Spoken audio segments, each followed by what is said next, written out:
Assalamualaikum warahmatullahi wabarakatuh. This is standard ninth topic. Today's topic is a complex permanent tissue that is phloem.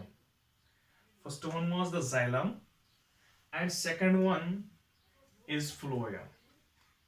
Yesterday we have discussed about the xylem.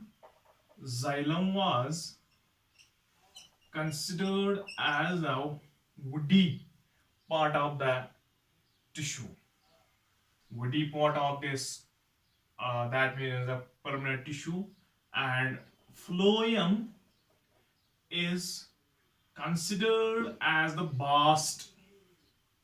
Bast means here the fiber like structures or the part of the bark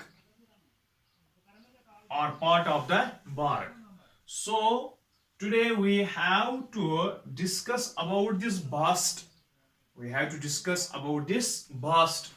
So the part of the bark, it has been considered as the innermost.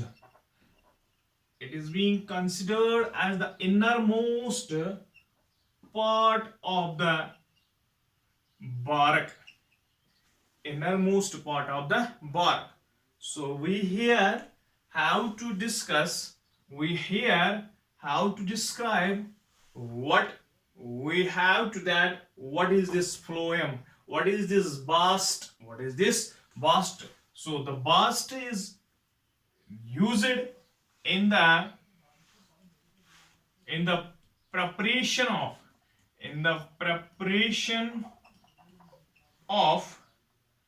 preparation of ropes or for binding purposes. और example जो jute है, जो flex है, जो hemp है, जो jute plant है, जो फ्लैक्स प्लांट है, जो हेम्प प्लांट है, जो ये प्लांट्स है, उनका फ्लोएम निकाल के एज ए बास्ट इस्तेमाल किया जाता है. फॉर एग्जाम्पल हम प्लांट्स की वुड निकाल के इस्तेमाल करते हैं. यहां पे क्या करते हैं, यहां पे प्लांट्स का बास्ट निकाल के यूज करते हैं, just like of the jute, flax, hemp. So the preparation of ropes और for binding purpose we use the bast of the phloem. We use the bast of the phloem. So here the phloem is a Greek term, has been introduced, it was a Greek word that is phlois, which means the bark. Phlois means the bark. So we have to discuss the bark of a tree, the innermost part of the bark, that is the phloem. So one, we can say it was Haberland. It was Haberland who called the phloem the leptum. Haberland एक botanist था, एक that mean scientist था. Haberland, that mean HABERLAND, silent है, T है. Haberland, उसने क्या कहा इसको, leptum, that means the layers. Leptum, layers of fibres, और we can say layers of something, that is known as the leptum. So Haberland ने इसको leptum का नाम दिया है. उसके बाद अगर हम 1858 की बात करेंगे, उसमें कार्ल नेगेली ने इसको phloem कहा. he introduced the term that is the phloem. He introduced the term that is the phloem. So in 1858, it was first the folios, the bark, the Greek word it was. So we have to now discuss further more about this tissue. So as you are well known about that, it helps in this tissue helps in conduction or transportation of food in plants. Transportation of food in plants. For example कल हमने xylem की बात की. Xylem क्या करता था? Conduction of water from soil to upper reaches for the process of photosynthesis. जब photosynthesis में फूड तो बन अब उसको डिफरेंट पार्ट्स तक पहुंचाना है. So it is the function of the phloem that it can transport the food in plants. That very process is known as translocation. That very process is known as translocation. So translocate करता है food कौन? Phloem. किसमें? So we can say that the translocation is the process in plants by which the food is being transported from the leaves up to the different parts of the plant, so that plant can grow, plant can take part in metabolic activities, so that plant can take part in reproductive activities. So for that the plant needs food. So the food is being transported by the tissue, that is the phloem. So this is the translocation in plants. What is this food in plants? It is mainly sucrose. The sucrose, a form of glucose. So we can say जो ये glucose की एक form है, glucose है, वही carry करता है कौन? Phloem. That also these are known as photosynthetes. Why?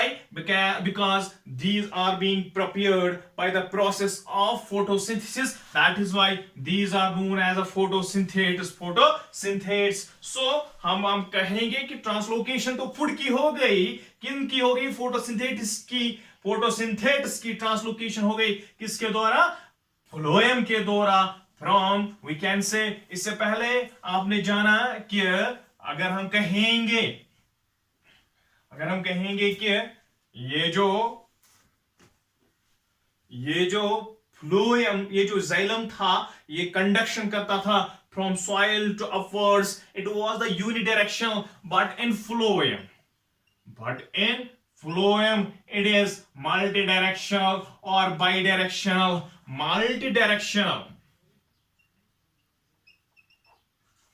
और bidirectional transport.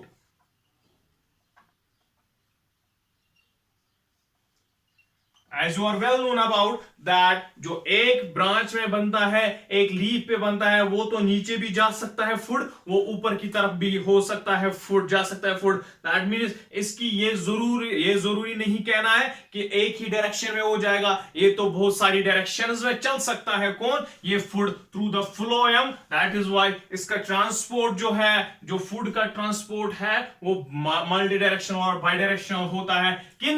किन से? Through the phloem.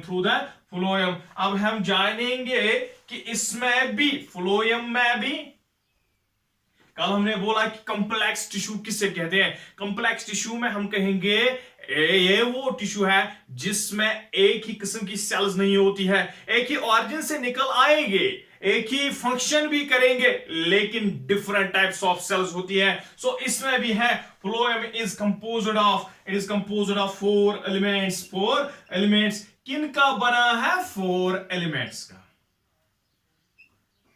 नंबर 1, ये भी बना होता है किनका? पहले सिव tubes.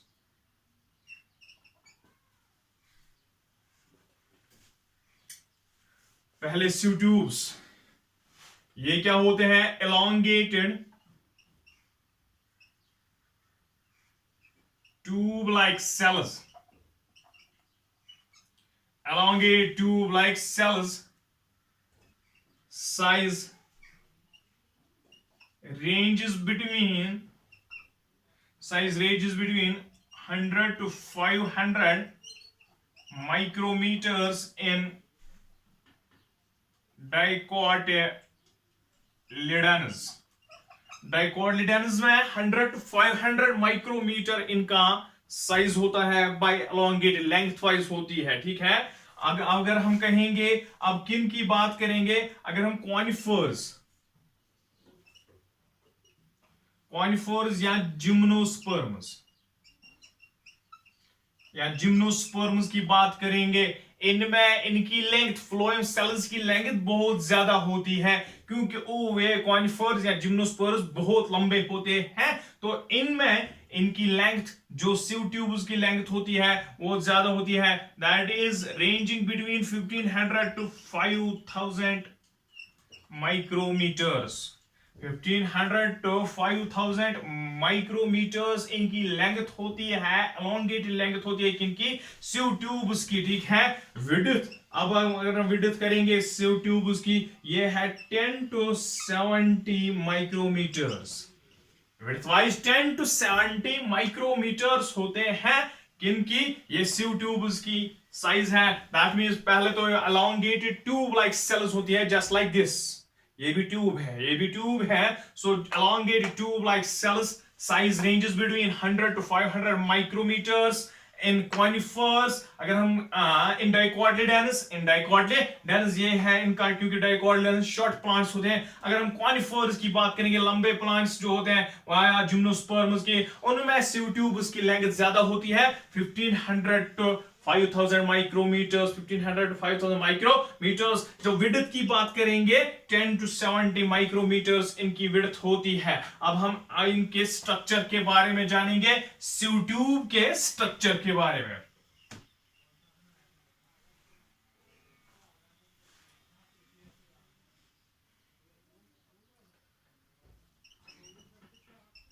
Continuous tubes placed one upon another। ये continuous tubes just like this, just like जो हमने कल वेसल्स की बात की थी, वो भी वन अपॉन अनदर थे। ये भी क्या है? One upon another sieve tubes, ये वन अपॉन अनदर है। सो वन अपॉन अनदर होते हैं, दे आर थिन वॉल्ड। क्या होते हैं? थिन वॉल्ड होते हैं। larger lumen,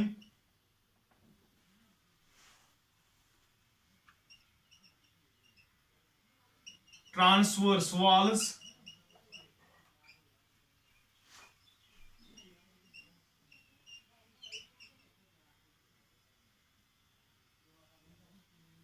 oblique ends,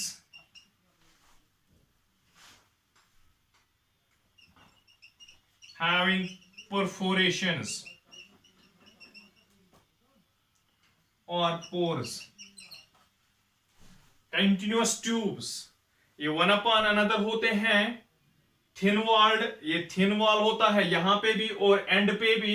larger lumen, जो ल्यूमिन होता है बिटवीन द ल्यूमिन, जो between the two adjacent sales, वो लार्ज होता है। ट्रांसवर्स वाल्स दैट मींस ये ट्रांसवर्सली होते हैं, या ट्रांसवर्स हम कहेंगे, या ओब्लिक एंड होते हैं। ओब्लिक एंड्स हैव परफोरेशंस, इन पे परफोरेशंस होती है, so that food could pass through this या लार्जर ल्यूमिन में ही क्या होते हैं, इसी ल्यूमिन में क्या होते हैं? परफोरेशंस। उन पोर्स से क्या होता है?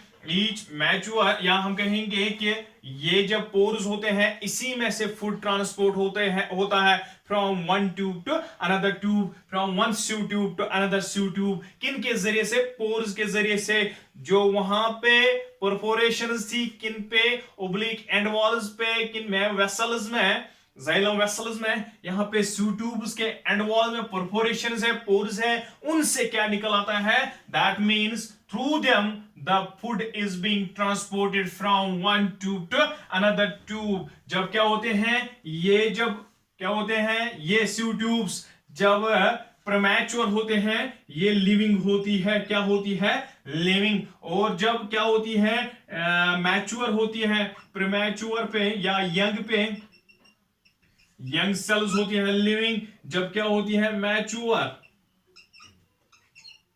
डेड बन जाती है, क्या बन जाती है, dead. So we can say why they become the dead, because wall is being, the cell wall is being going more thicker and thicker, there is accretion, there is into susception, there is accretion, so we can say that dead बनता है mature at this mature stage, at this mature stage, so we can say that ये dead बनते हैं। क्या होता है, that means nucleus mature stage में absent, protoplasm, ये तो पता ही है प्रोटोप्लाज्म एब्सेंट होगा मैच्योर स्टेज में। प्रोटोप्लाज्म क्या होता है, एब्सेंट होता है।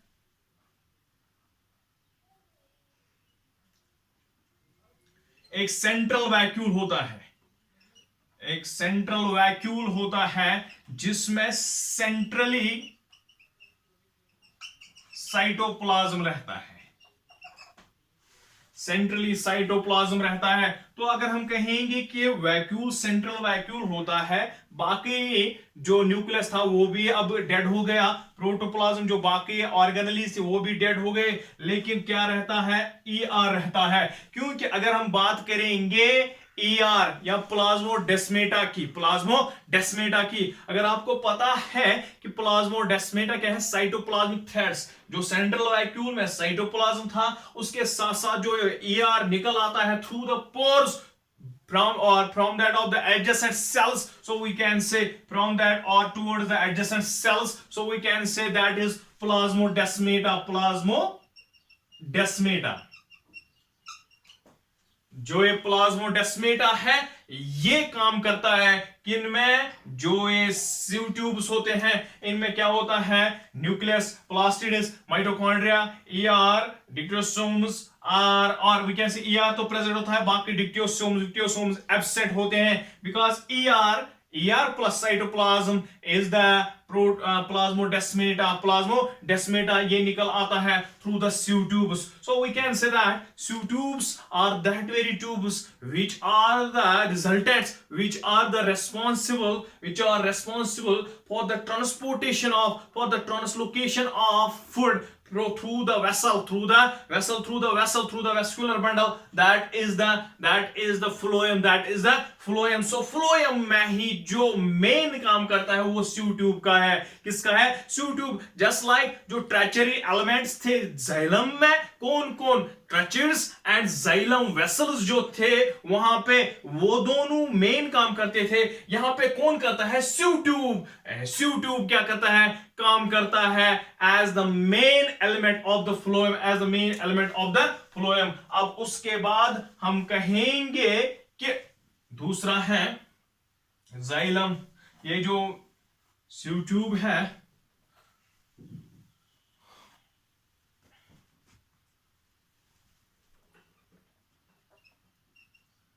companion cell, companion, what do you mean by the companion? If I am taking the support of this wall, of this board, we can say it has supported me, so we can call it the companion, so the companion cell, it has the result that it can help the dead cell, the adjacent dead cell, for example, sorry जो उसमें थे, अगर हम कहेंगे if this is the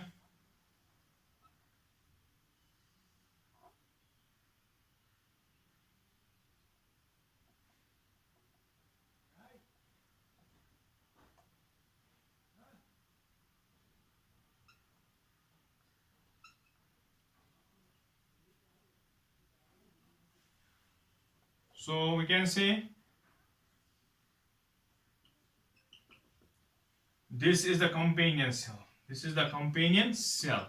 So companion cell में क्या होगा? companion cell एक living होगी. उसमें हम ये कहना बोल गए कि ये जो है, ये जो एंड वॉल्स पे क्या होता है, एंड टू एंड जो होते हैं परफोरेशंस. परफोरेशंस ये किस में कहलाते हैं? ये सीव प्लेट्स कहलाते हैं. ट्यूब एलिमेंट में एंड वॉल्स पे sieve tube elements are called sieve plates. Sieve plates जिसमें परफोरेशंस होंगे, वो प्लेट लाइक स्ट्रक्चर, वो एक एंड होगा किसका? सीव ट्यूब का. उसको सीव प्लेट कहते हैं. जिसमें सीव्स होंगे, जो सीव आप कहां पे? घर पे देखते हैं, जिसपे हम छानी करते हैं, जिसको हम फ्लोर निकालते हैं, जिसको हम कुछ और निकालते हैं, ताकि we can take the separations, we can make the separations or classify the elements. So here the food is being transported through one cell to another cell, but there are sieve plates which are containing the numerous pores. These are the sieve plates. जो ये companion cells वो side wise होती हैं, living cells which can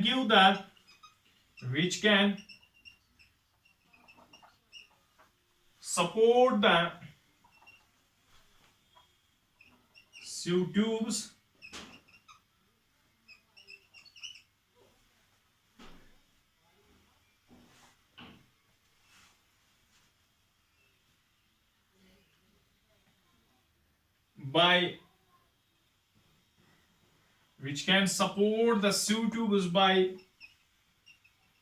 giving them all essential supplies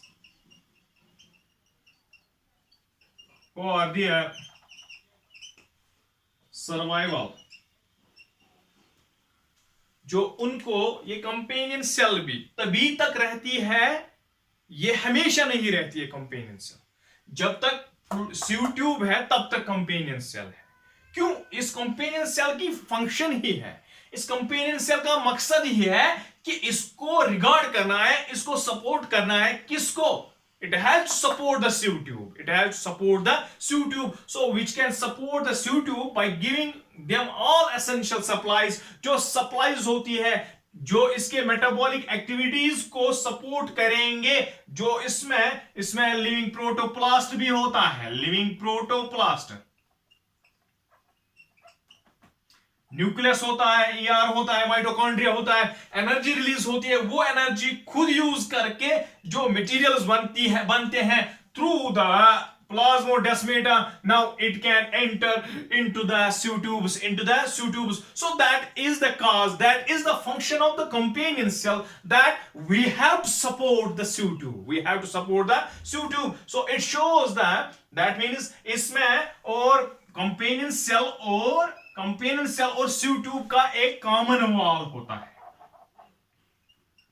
common wall जो companion cell side wise laid होती है sieve tube के, और उसके दरमियान और sieve tube के दरमियान एक कॉमन वॉल होता है, ताकि इसको मटेरियल ट्रांसपोर्ट करने में कोई दिक्कत ना आ जाए. There is no problem occurring by transporting materials from companion cells towards the sieve tubes. So common cell wall होता है, contain nucleus, endoplasmic reticulum. इसका होता है यूज कौन करता है? यूज sieve tube करता है उस मटेरियल को by showing the presence of fine pits which are transversed by plasmodesmata. जो plasmodesmata कहां से ट्रांसपोर्ट होता है? From companion cells towards that means the sieve tubes. इस कंपेनियन सेल का मकसद ही है कि मुझे मदद करना है, मुझे रहना है. मकसद है कि मैं sieve tube का मदद करूं, मैं sieve tube उसका मदद करूं. Next is phloem parenchyma.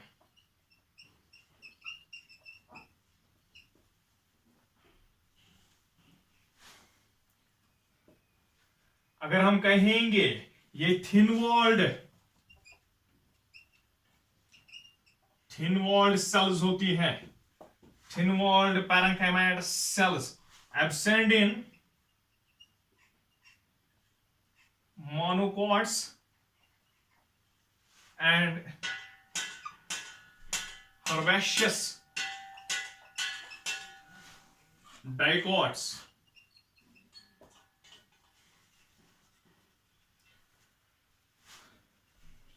Thin walled होती है पैरेंकाइमा, फ्लोएम पैरेंकाइमा जो है ये थिन वॉल्ड होती है, एब्सेंट इन मोनोकॉट्स, मोनोकॉट्स में या एब्सेंट ही है, एंड हर्बेशियस डाइकॉट्स जो हर्ब्स होती है डाइकॉट्स के उनमें एब्सेंट होते हैं, उनमें एब्सेंट होते हैं। हम कहेंगे इनमें लिविंग कंटेंट होता है, living content, living content cytoplasm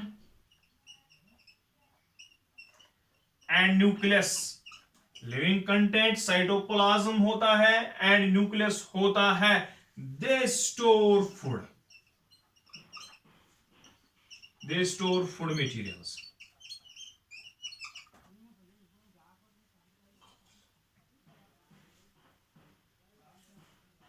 शाबाश। अगर हम कहेंगे जो जाइलम पैरेंकाइमा था वो भी फूड स्टोर करता था।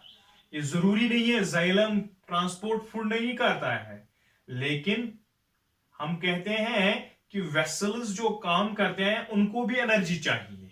जाइलम जो काम करता है उसको भी एनर्जी चाहिए, उसको भी एनर्जी चाहिए, उस सेल्स को, उन सेल्स को भी एनर्जी चाहिए, लेकिन एनर्जी के लिए फूड चाहिए। वहां पे फूड स्टोर करता है जाइलम पैरेंकाइमा, यहां पे फूड स्टोर करता है कौन, phloem parenchyma. So thin walled cells होते हैं, एब्सेंट होते हैं मोनोकॉट्स में एंड हर्बेशियस डाइकॉट्स में। लिविंग कंटेंट इनमें प्रेजेंट होता है and can help in the general function of the phloem, that is the translocation of the food, translocation of the food।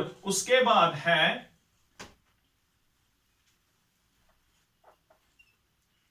phloem fibers, scleran chimatous cells। कल की तरह जो previous topic में हमने discuss किया है, जो जाइलम फाइबर्स थी इस तरह फ्लोएम फाइबर्स है, ये भी स्क्लेरन काइमेटस सेल्स है, ये भी स्क्लेरन काइमेटस सेल्स है। ये किस में प्रेजेंट होती है, फ्लोएम में प्रेजेंट होती है, फ्लोएम में प्रेजेंट होती है। या हम कहेंगे कि ये क्या काम करते हैं, ये इसमें mechanical strength,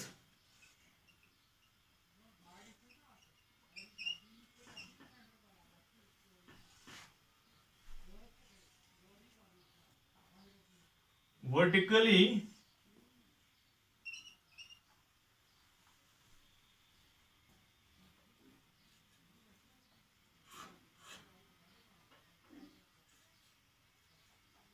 small fibres, vertically small fibres होती है कौन, जो फ्लोएम फाइबर्स होते हैं, मैकेनिकल स्ट्रेंथ प्रोड्यूस करते हैं किसको, फ्लोएम को, ताकि ये जो फ्लोएम है इसमें क्या नहीं होगा, इसमें कुछ ऐसा काम नहीं होगा, कुछ ऐसी इंजरी नहीं होगी, कुछ ऐसा प्रोडक्शन नहीं होगा कि जो फ्लोएम को नुकसान पहुंचाए। उसके लिए क्या होनी चाहिए, प्रोटेक्शन। वो प्रोटेक्शन कौन देता है, that is the mechanical strength given by the phloem fibres, mechanical phloem fibres. These are also called the bast fibres. Now you have to say that जो बास्ट फाइबर्स है वही इस्तेमाल होते हैं हमारे रोप्स को बनाने में, हमारे मैटिंग्स को बनाने में। जो बास्ट फाइबर्स है वो फ्लोएम फाइबर्स कहलाते हैं, वो फ्लोएम फाइबर्स कहलाते हैं। इनका मैकेनिकल फंक्शन है, मैकेनिकल स्ट्रेंथ होती है, क्योंकि इनमें सेल्यूलर स्पेस, जो इंटरसेल्यूलर स्पेस है वो नहीं होती है। जैसे कि ये स्पेस नहीं है,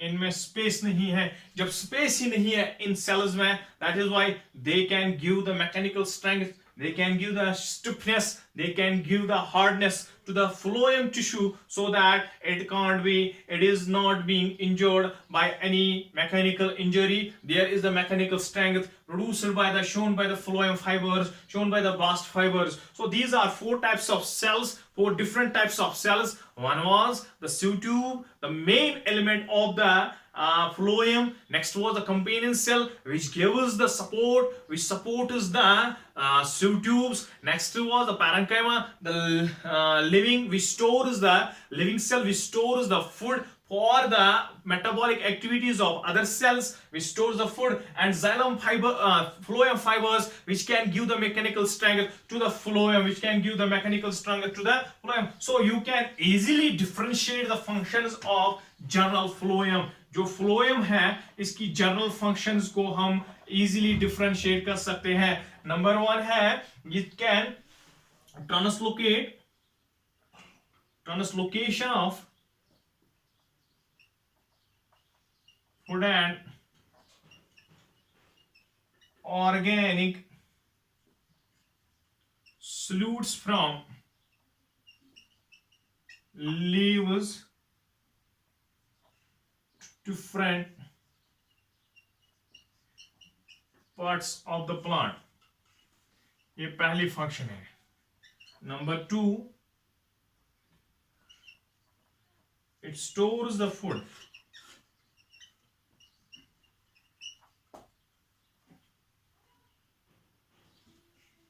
It stores the, it can add the mechanical strength to the plant.